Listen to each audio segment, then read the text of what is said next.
യേശുക്രിസ്തുവിന്റെ പരിശുദ്ധമായ നാമത്തിൽ എല്ലാ പ്രിയപ്പെട്ടവർക്കും മോർണിംഗ് പുതിയൊരു പ്രഭാത വചന ധ്യാനത്തിലേക്ക് സ്വാഗതം. വളരെ അനുഗ്രഹിക്കപ്പെട്ട ആത്മീക വചന ചിന്തയിലൂടെ കഴിഞ്ഞ ദിവസം നമുക്ക് കടന്നുപോകാൻ തക്കോണം ദൈവം നമ്മെ സഹായിച്ചല്ലോ. പ്രത്യേകിച്ച് മണവാളൻ വരുവാൻ താമസിക്കുന്നു എന്ന് തോന്നിയപ്പോൾ ആ 10 കന്യകമാർ ഉറങ്ങിപ്പോയതുപോലെ ഇന്ന് കർത്താവ് യേശുക്രിസ്തുവിന്റെ വരവിന് താമസം വന്നിരിക്കുന്നു എന്ന് മനസ്സിലാക്കുന്നതായ നമ്മൾ, അഥവാ കർത്താവ് യേശുക്രിസ്തുവിന്റെ മണവാട്ടിയ സഭ ഉറങ്ങുന്ന ഒരു കാലഘട്ടത്തിലേക്ക് കടന്നു വന്നിരിക്കുകയാണ്. പലരും ഉറങ്ങിപ്പോയി, പലരും ഉറക്കത്തിന്റെ മൂർധന്യാവസ്ഥയിലാണ് എന്ന് ആത്മീയമായി ഗ്രഹിച്ചുകൊണ്ട് വളരെ വ്യക്തമായ അപ്പോസ്തലനായ പൗലോസ് തുടങ്ങിയതായ ദൈവദാസന്മാർ, നമ്മുടെ കർത്താവ് യേശുക്രിസ്തു പോലും ഈ ആത്മീയ ഉറക്കത്തെക്കുറിച്ച് വളരെ വ്യക്തമായ സൂചന നൽകുന്നുണ്ട്.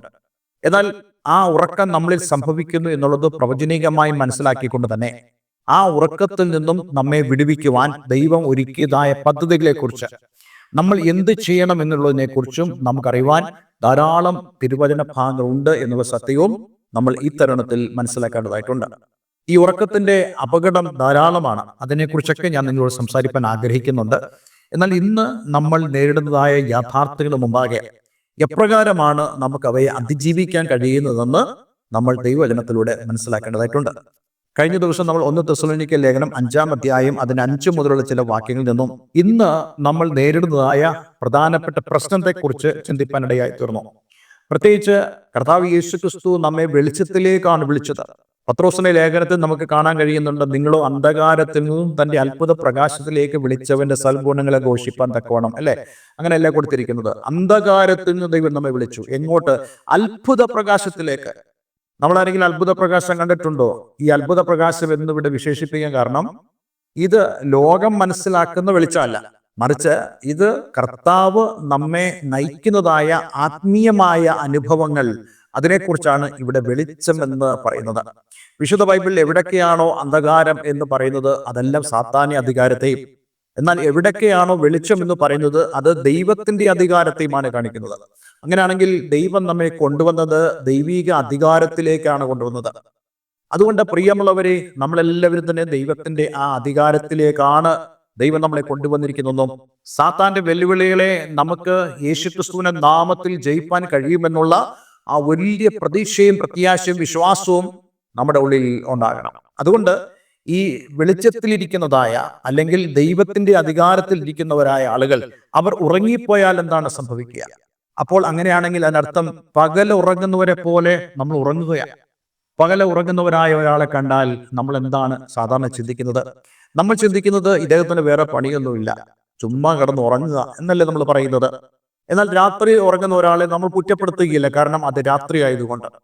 എന്നാൽ ഒരു ദൈവ പൈതൽ അവൻ ഉറങ്ങുന്നു എന്നുള്ള ആ ഒരു അനുഭവത്തിൽ ആയിരുന്നാൽ തീർച്ചയായിട്ടും അത് അവന്റെ ജീവിതത്തിൽ വലിയൊരു പ്രശ്നം തന്നെയാണ്. ഞാൻ നിങ്ങളോട് പറയുന്നത് അക്ഷരീകമായ ഉറക്കത്തെക്കുറിച്ചല്ല, മറിച്ച് ആത്മീയമായ ഉറക്കത്തെക്കുറിച്ച്. ദൈവവചനം കേൾക്കുകയോ ദൈവവചനം സംസാരിക്കുകയോ ദൈവവചനത്താൽ ഉണർത്തപ്പെടുകയോ പ്രാർത്ഥനയുടെ അനുഭവങ്ങളോ ഒക്കെ നമ്മുടെ ജീവിതത്തിൽ ഇല്ലെങ്കിൽ വി ആർ സ്ലീപ്പിംഗ്, നമ്മൾ ഉറങ്ങുന്നവരായ ആളുകളാണ്. ഒരുപക്ഷെ നിങ്ങൾ ചർച്ചിൽ പോകുന്നുണ്ടാകാം, പക്ഷെ സഭയിൽ കേൾക്കുന്നതായ സന്ദേശങ്ങളൊന്നും നിങ്ങളെ രൂപാന്തരപ്പെടുത്തുകയോ അത് നിങ്ങളുടെ ഹൃദയത്തിലേക്ക് പ്രവേശിക്കുകയോ ഒന്നും ചെയ്യാതെ കേവലം ഒരു ചടങ്ങ് പോലെ മുന്നോട്ട് പോകുമ്പോൾ നിങ്ങൾ ഉറങ്ങുന്നവരാണ് എന്നുള്ളതായ ആ ഒരു പ്രധാനപ്പെട്ട വസ്തുതയാണ് അവിടെ നമ്മൾ ഗ്രഹിക്കേണ്ടത്. പക്ഷെ എങ്ങനെ നമുക്ക് ഈ ഉറക്കത്തിൽ നിന്നും ഒരു വിടുതൽ നേടുവാൻ കഴിയും? അതിന് നമ്മെ സഹായിക്കുന്ന ചില വചനഭാഗങ്ങളാണ് നമ്മൾ ഈ ദിവസങ്ങളൊക്കെ ചിന്തിക്കുന്നത്. കഴിഞ്ഞ ദിവസം നമ്മൾ ചിന്തിച്ചു, നാമോ പകലിനുള്ളവരാകിയാൽ വിശ്വാസവും സ്നേഹവും എന്ന കവചവും ശിരസ്ത്രവുമായി രക്ഷയുടെ പ്രത്യാശയം ധരിച്ചുകൊണ്ട് സുബോധമായിരിക്കുക. അപ്പോൾ സുബോധമായിരിക്കുവാൻ നമ്മെ സഹായിക്കുന്നത് എന്താണ്? വിശ്വാസവും സ്നേഹവും എന്ന കവചവും. അതായത് നമ്മെ ഉറക്കിക്കളയുന്നതായ, നമ്മെ ആത്മീയമായി ഉറക്കിക്കളയുന്നതായ സാത്താന്റെ ചില ആയുധങ്ങളുണ്ട്. അവയെ നമുക്ക് പ്രതിരോധിക്കുവാൻ സാധിക്കുന്ന വളരെ പ്രധാനപ്പെട്ട കാര്യമാണ് വിശ്വാസവും സ്നേഹവും എന്നതായ കവചം എന്നുള്ളത്. അപ്പോൾ അങ്ങനെയാണെങ്കിൽ കർത്താവ് യേശുക്രിസ്തുവിനെ നമുക്ക് ഹൃദയംഗമായി വിശ്വസിക്കുവാൻ, പൂർണ്ണമായി വിശ്വസിക്കുവാൻ, അതുപോലെ തന്നെ അവനെ നമുക്ക് സ്നേഹിക്കുവാനും, ഈ ദൈവത്തെ സ്നേഹിക്കുക, ദൈവത്തെ വിശ്വസിക്കുക എന്നൊക്കെ പറയുമ്പോൾ കേവലം ദൈവത്തെങ്കിലേക്ക് മാത്രമല്ല അത് നമുക്ക് ഗുണകരമായി മാറുന്നത്. ദൈവത്തെ സ്നേഹിക്കുന്നവർക്ക് സഹോദരങ്ങളെ സ്നേഹിക്കാം, മറ്റുള്ളവരെ സ്നേഹിക്കാം. അപ്പോൾ ആ വ്യക്തിയിൽ എന്താണ് സംഭവിക്കുന്നത്? ഈ വിശ്വാസ സ്നേഹം അവനിൽ ഒരു കവചം എന്ന പോലെ അവന്റെ ജീവിതത്തിൽ പ്രവർത്തിക്കുന്നു. ദൈവത്തെ സ്നേഹിക്കുന്ന ഒരു വ്യക്തി, ദൈവത്തിൽ വിശ്വസിക്കുന്ന ഒരു വ്യക്തിക്ക് ലോകത്തിൽ അവനെ നേരിടുന്നതായ ഒരു ആയുധം പോലും അവന്റെ മേൽ ഫലിക്കുവാൻ ദൈവം ഇടയാക്കില്ല. കാരണം ഈ വിശ്വാസവും സ്നേഹവും അവനെ പ്രൊട്ടക്ട് ചെയ്യുന്നു. അടുത്തതായിട്ട് നമ്മൾ കണ്ടു, രക്ഷയുടെ പ്രത്യാശ ശിരസ്ത്രമായി നമ്മൾ ധരിക്കണം. എന്താണ് രക്ഷയുടെ പ്രത്യാശ? ഞാനിതിനെ കുറിച്ചൊക്കെ നിങ്ങളോട് നേരത്തെ സംസാരിച്ചിട്ടുള്ള കാര്യമാണ്. രക്ഷയുടെ പ്രത്യാശ എന്ന ശിരസ്ത്രം എന്ന് പറയുന്നത് നമ്മുടെ രക്ഷയെക്കുറിച്ചുള്ള നമ്മുടെ പ്രത്യാശ. എന്താണ് നമ്മുടെ രക്ഷ? നമ്മുടെ രക്ഷ എന്ന് പറയുന്നത് കർത്താവ് യേശുക്രിസ്തു നമ്മെ നമ്മുടെ പാപങ്ങളിൽ നിന്നും രക്ഷിച്ചു. യേശുക്രിസ്തുവിന്റെ ക്രൂശിലെ മരണനിമിത്തം നമ്മൾ അതിനെ വിശ്വസിക്കുമ്പോൾ നമ്മൾ രക്ഷയുടെ അനുഭവത്തിലേക്ക് വരുന്നു. രക്ഷയുടെ 3 കാര്യങ്ങളെ കുറിച്ച് നിങ്ങൾ കേട്ടിട്ടുണ്ടാകുമല്ലോ. രക്ഷിക്കപ്പെട്ടു, രക്ഷിക്കപ്പെട്ടുകൊണ്ടിരിക്കുന്നു, രക്ഷിക്കപ്പെടും. ഇന്ന് നമ്മൾ രക്ഷിക്കപ്പെട്ടവരായ ആളുകൾ രക്ഷിക്കപ്പെട്ടുകൊണ്ടിരിക്കുന്ന ഒരു കാലഘട്ടമാണ്. അതായത് വർത്തമാന കാലത്തിൽ നമ്മുടെ രക്ഷയ്ക്ക് വേണ്ടി നമ്മൾ പ്രവർത്തിക്കുന്നതായ ഒരു കാലഘട്ടമാണ്. എന്നാൽ രക്ഷിക്കപ്പെടും എന്നുള്ളത് നമുക്ക് വരാൻ പോകുന്നതായ ആ വലിയ ആത്മീയ അനുഭവമാണ്. ആ രക്ഷിക്കപ്പെടും എന്നുള്ളത് ഈ ഭൂമിയിൽ നിന്നും എന്നേക്കുമായി പാപത്തിന്റെ സ്വഭാവത്തിൽ നിന്നും പാപ ശരീരത്തിൽ നിന്നും നമ്മൾ രക്ഷ പ്രാപിക്കുന്നതിനെ കുറിച്ച് ആണ് അവിടെ ഉദ്ദേശിക്കുന്നത്. ഇതാണ് നമ്മുടെ രക്ഷയുടെ പ്രത്യാശ എന്ന് പറയുന്നത്. ഈ പ്രത്യാശയിൽ ജീവിക്കുന്ന ഒരു വ്യക്തിയെ സംബന്ധിച്ചിടത്തോളം ഈ ലോകത്തിൽ അവന് നേരിടുന്നതായ സമ്മർദ്ദങ്ങളെ അവൻ അതിജീവിക്കുവാൻ സാധിക്കും. അത് അവന്റെ തലയിലേക്കോ അല്ലെങ്കിൽ അവന്റെ ബുദ്ധിമണ്ഡലത്തിലേക്കോ അവന്റെ ഹൃദയത്തിലേക്കോ ഒന്നും തന്നെ പ്രവേശിക്കാതെ അതേ വിശ്വാസം, സ്നേഹം എന്ന കവചം, അതുപോലെ രക്ഷയുടെ പ്രത്യാശ എന്ന ശിരസ്ത്രം നമ്മെ പൂർണ്ണമായിട്ടും രക്ഷിക്കാൻ സാധിക്കും എന്ന് മാത്രമല്ല, അവിടെ കൊടുത്തിരിക്കുന്ന വാക്ക് എങ്ങനെയാണ്? നമ്മൾ സുബോധമുള്ളവരായിരിക്കുക. സുബോധം. ഇന്ന് നമ്മൾ ചിന്തിക്കാൻ പോകുന്ന റോമാലേഖനം 13-ാം അധ്യായം അതിന്റെ 11 മുതലുള്ള വേദഭാഗങ്ങളാണ്. ഇത് ചെയ്യേണ്ടതിന് ഉറക്കത്തിൽ നിന്ന് ഉണരുവാൻ നാഴിക വന്നിരിക്കുന്നു എന്നിങ്ങനെ നിങ്ങൾ സമയത്തെ അറിയാൽ തന്നെ നാം വിശ്വസിച്ച സമയത്തേക്കാൾ രക്ഷ ഇപ്പോൾ നമുക്ക് അധികം അടുത്തിരിക്കുന്നു. ഇത് ചെയ്യേണ്ടതിന് ഉറക്കത്തിൽ നിന്ന് ഉണരുവാൻ നാഴിക വന്നിരിക്കുന്നു. ദൈവികമായ ചില കാര്യങ്ങളെക്കുറിച്ച് മുൻകൂട്ടി പറഞ്ഞ ശേഷം, അതുകൊണ്ടാണ് നമ്മൾ ഈ വാക്യത്തിൽ ആദ്യം തന്നെ വായിക്കുന്നത്, ഇത് ചെയ്യേണ്ടതിന്. ആത്മീയമായ ചില വിഷയങ്ങളിൽ ചില ക്രമീകരണങ്ങൾ നമ്മളിൽ വരുത്തേണ്ടതിന് വേണ്ടി നാം ഉറക്കത്തിൽ നിന്നും ഉണരുവാൻ നാഴിക വന്നിരിക്കുന്നു. This is the time that we should അവേക്ക്. നമ്മൾ ഉണരേണ്ട ഒരു സമയമാണിതെന്ന് വളരെ വ്യക്തമായി ദൈവത്തിന്റെ വചനം നമ്മോട് പറയുന്നു. എപ്പോഴാണ് നമ്മെ ഒരാൾ ഉറക്കത്തിൽ നിന്ന് എഴുന്നേൽപ്പിക്കുന്നത്? ഒന്നുകിൽ പകൽ നമ്മൾ കിടന്നുറങ്ങുമ്പോൾ നമുക്ക് ഒരു അടിയന്തര ആവശ്യം വന്നു എന്ന് മറ്റൊരാൾക്ക് തോന്നിയാൽ അയാൾ നമ്മളെ എഴുന്നേൽപ്പിക്കും.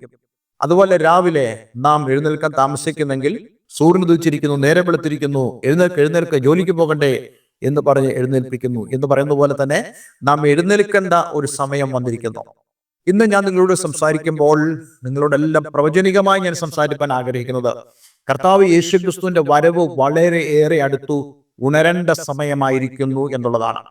ഇന്ന് നമുക്ക് ലോകത്തിലെ ഓരോ രാജ്യങ്ങളുടെ അവസ്ഥ നോക്കിക്കേ.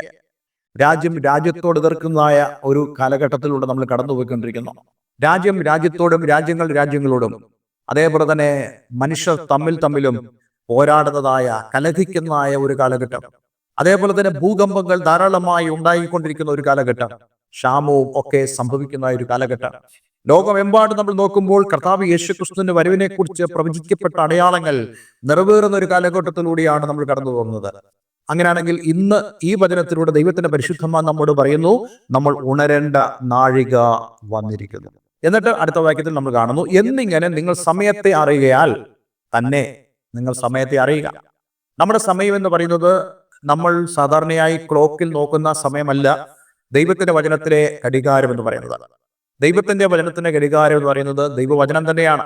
കർത്താവ് യേശുക്രിസ്തു മത്തായിയുടെ സുവിശേഷം 24-ാം അധ്യായത്തിൽ പ്രവചിച്ചതായ അന്ത്യകാല അടയാളങ്ങൾ അവ നമ്മുടെ സമയമാണ്. അവ നമ്മുടെ ഒരു ക്ലോക്ക് പോലെ ആയിരിക്കുന്നു. അതേപോലെ തന്നെ ദാനിയേൽ, യോഹന്നാൻ തുടങ്ങിയതായ ദൈവദാസന്മാർ പ്രവചിച്ചതായ പ്രവചനങ്ങൾ എല്ലാം തന്നെ ഒരു കാലഘട്ടത്തിന്റെ ഘടികാരമായി നമ്മുടെ മുമ്പിൽ ഉണ്ടെന്നുള്ള കാര്യം നമ്മൾ മറന്നു പോകരുത്. ഈ വസ്തുതയൊക്കെ നമ്മൾ മനസ്സിലാക്കുമ്പോൾ ആ ഒരു വീക്ഷണത്തിലൂടെ ആ വചനം എന്തു പറയുന്നു എന്നുള്ളത് നമ്മൾ മനസ്സിലാക്കുമ്പോൾ നമ്മൾ പൂർണ്ണമായും ബോധ്യമുള്ളവരായി തീരുന്നു. യേശുക്രിസ്തുവിന്റെ 2ാമത്തെ വരവിന്റെ സമയം അടുത്തിരിക്കുന്നു എന്നുള്ളത്. റോമർ 13:11 അവസാന ഭാഗം നമ്മളിങ്ങനെ വായിക്കുന്നു: നാം വിശ്വസിച്ച സമയത്തേക്കാൾ രക്ഷ ഇപ്പോൾ നമുക്ക് അധികം അടുത്തിരിക്കുന്നു. രക്ഷ അധികം അടുത്തിരിക്കുന്നു എന്ന് പറയുമ്പോൾ ഈ ഭൂമിയിൽ നിന്ന്, ഈ പാപ സ്വഭാവമുള്ള ശരീരത്തിൽ നിന്നും, ഈ പാപത്തിന്റെ സ്വാധീനമുള്ള ഭൂമിയിൽ നിന്നും രക്ഷ പ്രാപിച്ച് സ്വർഗത്തിലേക്ക് എത്താനുള്ള സമയം നാം വിചാരിച്ചതിനേക്കാളും അടുത്തിരിക്കുന്നു എന്നുള്ള ഒരു പ്രധാനപ്പെട്ട വാണിംഗ് ഇവിടെ അപ്പോസ്തലൻ പൗലോസ് നമുക്ക് നൽകുന്നു. 13:12 രാത്രി കഴിവാറായി. രാത്രി കഴിയുന്നു എന്ന് പറയുമ്പോൾ സാത്താന്റെ അധികാരത്തിൽ നിന്നും നമ്മൾ പുറപ്പെടാൻ സമയമായിരിക്കുന്നു. അത് തീരാറായിരിക്കുന്നു. പകലെടുത്തു. പകൽ എന്ന് പറയുന്നത് ദൈവവചനത്തിൽ, ആത്മീയ ദൈവരാജ്യത്തിൽ നമ്മൾ അനുഭവിക്കുന്നതായ ദൈവത്തിന്റെ അധികാരം, അത് ഈ ഭൂമിയിൽ നമ്മൾ അനുഭവിക്കുന്നതായ പകലാണെങ്കിൽ, യഥാർത്ഥ പകൽ വരാൻ പോകുന്നേ ഉള്ളൂ. രാത്രിയില്ലാത്തതായ ഒരു നല്ലൊരു ദേശം. ആ ദേശത്ത് നമ്മൾ ഒരിക്കലും അന്ധകാരം കാണുകയില്ല. രാത്രിയൊന്നും അവിടെ ഇല്ല. സാത്താന്റെ അധികാരങ്ങൾ അവിടെ ഇല്ല. അവിടെ ദൈവത്തിന്റെ അധികാരം മാത്രമേ ഉള്ളൂ. ആ പകൽ അടുത്തിരിക്കുന്നു എന്നുള്ള വളരെ പ്രധാനപ്പെട്ട പ്രഖ്യാപനം. എന്നിട്ട് അടുത്ത വാക്യത്തിൽ നമ്മൾ ഇങ്ങനെ വായിക്കുന്നു: അതുകൊണ്ട് നാം ഇരുട്ടിന്റെ പ്രവൃത്തികളെ വെച്ച് കളഞ്ഞ് വെളിച്ചത്തിന്റെ ആയുധവർഗം ധരിച്ചുകൊള്ളുക. എന്താണ് ഇരുട്ടിന്റെ പ്രവൃത്തികൾ? നമ്മളിലുള്ള ജഡത്തിന്റെ സ്വഭാവങ്ങളാണ് ഇരുട്ടിന്റെ പ്രവൃത്തികൾ എന്ന് പറയുന്നത്. ഇത് സഭകളിൽ പോലും നമുക്ക് കാണാൻ കഴിയുന്നുണ്ട്. ആ 10 കന്യകമാരുടെ കാര്യം പറഞ്ഞപ്പോൾ ഞാൻ നിങ്ങളോട് പറഞ്ഞില്ലേ, 5 പേര് വിളക്കെടുത്തപ്പോൾ അതിനോട് ചേർന്ന് അവർ എണ്ണയും എടുത്തു. എന്നാൽ മറ്റ് 5 പേർ വിളക്കെടുത്തപ്പോൾ എണ്ണയെടുത്തില്ല. ആ എണ്ണയെടുക്കാത്തതായ ആ ഒരു അവസ്ഥ എന്ന് പറയുന്നത് അത് ഇരുട്ടിന്റെ പ്രവൃത്തിയാണ്. അത് സാത്താന്റെ പ്രവൃത്തിയാണ്. സാത്താൻ നിങ്ങളെ പ്രലോഭിപ്പിക്കുന്നു, അല്ലെങ്കിൽ നിങ്ങളെ പരീക്ഷിക്കുന്നു എണ്ണയെടുക്കാതെ വണ്ണം. ഇന്ന് അനേകരും ആത്മീയമായ കാര്യങ്ങളിൽ ഉദാസീനത പുലർത്തുന്നതിന്റെ പ്രധാനപ്പെട്ട കാരണം പിശാച് അവരുടെ ജീവിതത്തിൽ അതിന് അവരെ അനുവദിക്കുന്നില്ല എന്നുള്ളതാണ്. ഇന്ന് ഞാൻ ഇവിടെ പറയാൻ ആഗ്രഹിക്കുന്നത്, ദൈവത്തിന്റെ വചനം നമ്മോട് എന്താവശ്യപ്പെടുന്നുവോ അത് നാം ചെയ്യുമെങ്കിൽ സാത്താന്റെ അധികാരം നമ്മളിൽ നിന്ന് മാറിപ്പോകും.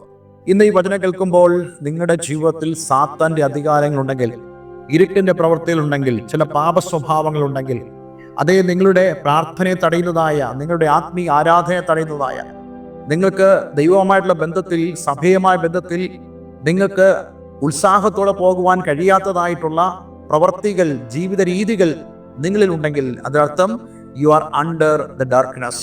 നിങ്ങൾ പിശാചിന്റെ അധികാരത്തിന് കീഴില്ല. ഇവിടെ അപ്പോസ്തലൻ പൗലോസ് നമ്മോട് പറയുന്നു, നമ്മൾ ഇരുട്ടിന്റെ പ്രവർത്തികളെ വെച്ച് കളഞ്ഞ് അതിനെ ഉപേക്ഷിച്ച് നമ്മൾ വെളിച്ചത്തിന്റെ ആയുധവർഗം ധരിപ്പി.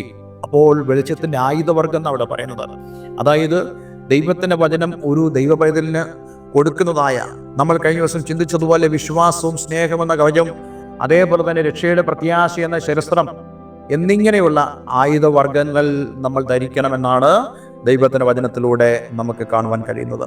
അങ്ങനെയാണെങ്കിൽ ആ ആയുധവർഗം ധരിക്കുന്നത് വഴി നമ്മൾ ഇന്ന് നേരിടുന്ന സകല പ്രശ്നങ്ങളിലും നമ്മോട് പോരാടുന്ന, നമ്മളെ എതിർക്കുന്ന, നമ്മുടെ സമാധാനത്തെ കെടുത്തുന്ന പിശാചിനെ നമുക്ക് അതുവഴി തോൽപ്പിക്കുവാൻ സാധിക്കും. സാധാരണയായിട്ട് ആളുകൾ ചിന്തിക്കാറുണ്ട്, ഇതൊക്കെ ഒരു ആയുധവർഗമാണ്. ഞാൻ ദൈവത്തെ സ്നേഹിക്കുന്നത് ഒരു ആയുധമാണ്.